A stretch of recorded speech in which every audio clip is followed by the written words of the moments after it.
Hello साथियों, मैं पंकज वैष्णव आप सभी का स्वागत करता हूं। आज की क्लास में हम समझ रहे हैं 10th क्लास के सामाजिक विज्ञान सब्जेक्ट को, जिसमें आज हम एक नया चैप्टर शुरू करने वाले हैं, चैप्टर नंबर 21, जिसका नाम है जल संसाधन। यानी कि आज की क्लास में हम जल संसाधन के पहले भाग को देखने वाले हैं।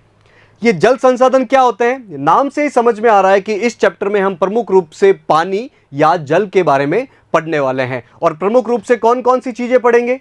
सबसे पहले देखेंगे बहुउद्देश्य परियोजना, मतलब बांध कौन कौन से हैं, भारत और राजस्थान में प्रमुख बांध कौन कौन से हैं, प्रमुख सिंचाई परियोजनाएं कौन कौन सी चल रही है। उसके बाद हम देखेंगे जल संरक्षण। जल संरक्षण की बात क्यों उठ रही है? क्योंकि आज के दौर में वर्तमान समय में पानी की समस्या बढ़ती ही जा रही है। और अंत में देखेंगे जल प्रबंधन एवं जल स्वावलंबन, मतलब कि भारत और प्रमुख रूप से राजस्थान में जल प्रबंधन के लिए परंपरागत रूप से किस प्रकार के जल स्रोत बने हुए हैं। तो शुरू करते हैं जल संसाधन का पहला भाग। सबसे पहले जल के बारे में कुछ बेसिक बातें देख लेते हैं। हम सभी जानते हैं कि जल जीवन है, जल के बिना जीवन संभव नहीं है। हर क्षेत्र में हमें पानी की जरूरत पड़ती है। इंसान को जिंदा रहने के लिए, पीने के लिए पानी की जरूरत पड़ती है। जीव जंतुओं को जिंदा रहने के लिए, पीने के लिए पानी की जरूरत पड़ती है। पेड़ पौधों, वनस्पतियों और खेती में फसलों को पैदा होने के लिए पानी की जरूरत पड़ती है। उद्योगों में पानी की जरूरत पड़ती है। बिजली भी पैदा की जा रही है, उसमें भी पानी की जरूरत पड़ती है। यानी कि आज वर्तमान समय में हर जगह पानी की जरूरत बढ़ती ही जा रही है और जल ही जीवन है। पृथ्वी पर अगर पानी की बात की जाए, पूरे पृथ्वी पर यदि पानी की बात की जाए तो जमीन का हिस्सा है 29% और पानी का हिस्सा है 71%। मतलब कि अपनी पृथ्वी पर 3/4 से बड़ा हिस्सा, 3/4 के आसपास हिस्सा पानी का है। इतना ज्यादा पानी है, फिर भी हम पानी की समस्या से जूझ रहे हैं। कारण क्या है? इस 71% पानी का अधिकतर हिस्सा तो खारा पानी है, लवणीय पानी है, जो कि समुद्र में मिलता है। इसका सिर्फ 3% पानी ही शुद्ध और पीने योग्य पानी है। मतलब इतना ज्यादा पानी होते हुए भी इसका बहुत छोटा हिस्सा ही शुद्ध है और पीने योग्य है। अगर हमारे शरीर की बात की जाए तो हमारे शरीर का 70% हिस्सा पानी से बना हुआ है। और पूरे ब्रह्मांड की बात की जाए तो उसमें भी 70% पानी है। पानी की मात्रा इतनी ज्यादा है। पानी का उपयोग कहां कहां होता है? सामान्य सी बात है, मछली पालन में, मछलियों को पालने के लिए पानी की जरूरत पड़ती है। खेती के काम में, कृषि कार्य में पानी की जरूरत पड़ती है। विद्युत उत्पादन, बिजली पैदा करने में भी आजकल बहुत ज्यादा पानी का यूज बढ़ता जा रहा है। बांधों के माध्यम से पानी धीरे धीरे छोड़कर बिजली पैदा की जाती है। उद्योगों में, बहुत सारी फैक्ट्रियों और इंडस्ट्रियों में पानी की जरूरत पड़ती है। गृह निर्माण, घरों के निर्माण में बड़ी मात्रा में पानी की जरूरत पड़ती है। यातायात, समुद्र पे बड़े बड़े जहाज चलते हैं, नदियों पर छोटी छोटी नाकाएं चलती है, तो यातायात में भी पानी की जरूरत पड़ती है। और विकास के हर मोड़ पर हमें पानी की जरूरत पड़ती है। इसीलिए जल को क्या कहा जाता है? जल ही जीवन है, आपने पढ़ा होगा। लेकिन जल से जुड़ी वर्तमान समय में बहुत बड़ी चिंता बढ़ती ही जा रही है। जल का प्रदूषण बढ़ता जा रहा है, साथ ही पानी की मात्रा भी कम होती जा रही है। नदियां सूख रही हैं, नदियों का पानी धीरे धीरे कम होता जा रहा है। आपने देखा होगा कि आपके आसपास की ऐसी नदियां कुछ साल पहले बड़ी मात्रा में बहती होगी, लेकिन धीरे धीरे इसका बहाव हमें कम देखने को मिल रहा है। ये नदियां सूख रही है। झीलों और तालाबों में पानी प्रदूषित हो रहा है। झीलों का पानी और तालाबों का पानी, हर जगह का पानी धीरे धीरे प्रदूषण हो रहा है। क्यों प्रदूषित हो रहा है? आने वाली स्लाइड में हम देखेंगे। जो प्राचीन परंपरागत जल स्रोत है, मतलब पुराने समय से जो परंपरागत जल स्रोत चले आ रहे हैं, जैसे कि आपने नाम सुना होगा और अपने आसपास के क्षेत्रों में देखा भी होगा, बावड़ियां हैं, टांके हैं, खड़ीन है, ये कुछ परंपरागत जल स्रोत है, पुराने समय से चले आ रहे हैं। इनकी सुध नहीं ली जा रही है। मतलब ये पड़े हैं, सूख रहे हैं, न सरकार इन पर ध्यान दे रही है, न प्रशासन इन पर ध्यान दे रहा, और न ही आम लोग इनको वापस पुनर्जीवित करने की कोशिश कर रहे हैं। धरती के गर्भ से पानी 500 से 1000 मीटर गहरी ट्यूबवेल से पानी निकाला जा रहा है। मतलब हम जमीन के अंदर से भी बड़ी मात्रा में पानी निकाल रहे हैं। आपने देखा होगा कुओं के माध्यम से, और वर्तमान समय में ट्यूबवेल खोद खोद के अंदर से पानी निकाला जा रहा है, मतलब कि भूगर्भ का पानी हमें कम दिख रहा है। कई नगरों और गांवों में पानी बोतलों में बिक रहा है। कई जगहों पे तो पानी की किल्लत इतनी ज्यादा हो चुकी है कि बाहर से पानी मंगाना पड़ रहा है, बोतलों में पानी मंगाना पड़ रहा है। तो सोचिए पानी की किल्लत कितनी बढ़ती जा रही है। कई स्थानों को डार्क जोन घोषित कर दिया गया है। कई जगहों को तो डार्क जोन घोषित कर दिया गया है कि अब यहां पर पानी की समस्या एकदम पीक पे है, एकदम ऊंचाई पर है, बहुत ज्यादा पानी की समस्या बढ़ चुकी है। इसीलिए हमें जल बचाने की या फिर जल संरक्षण की आवश्यकता है।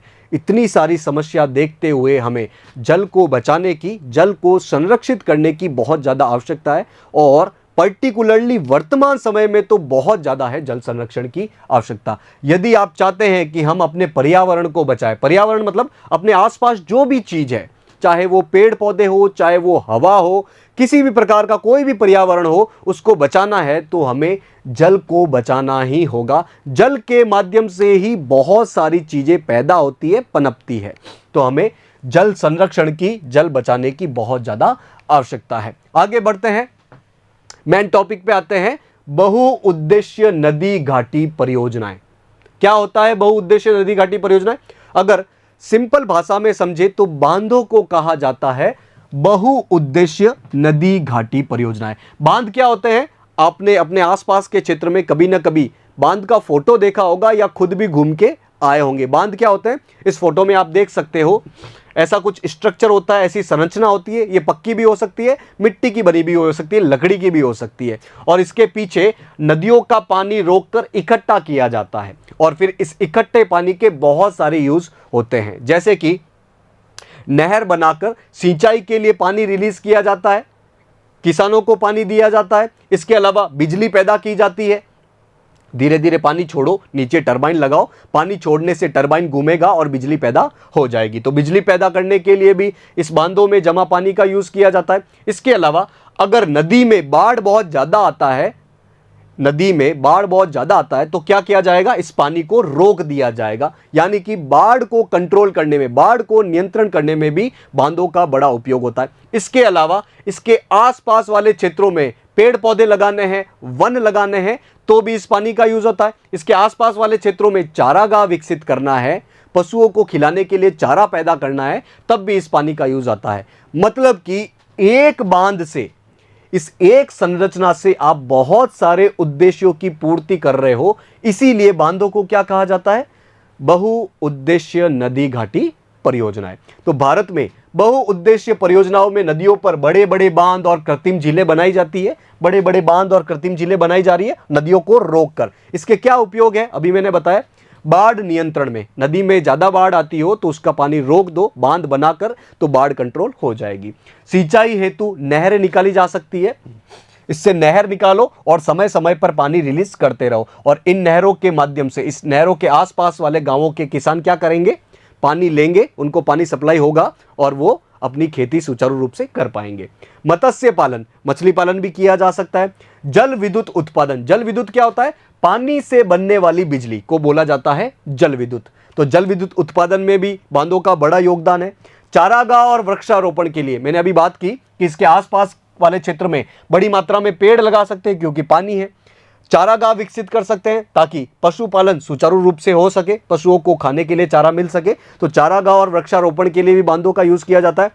भूमि क्षरण पर रोक लगाई जा सकती है।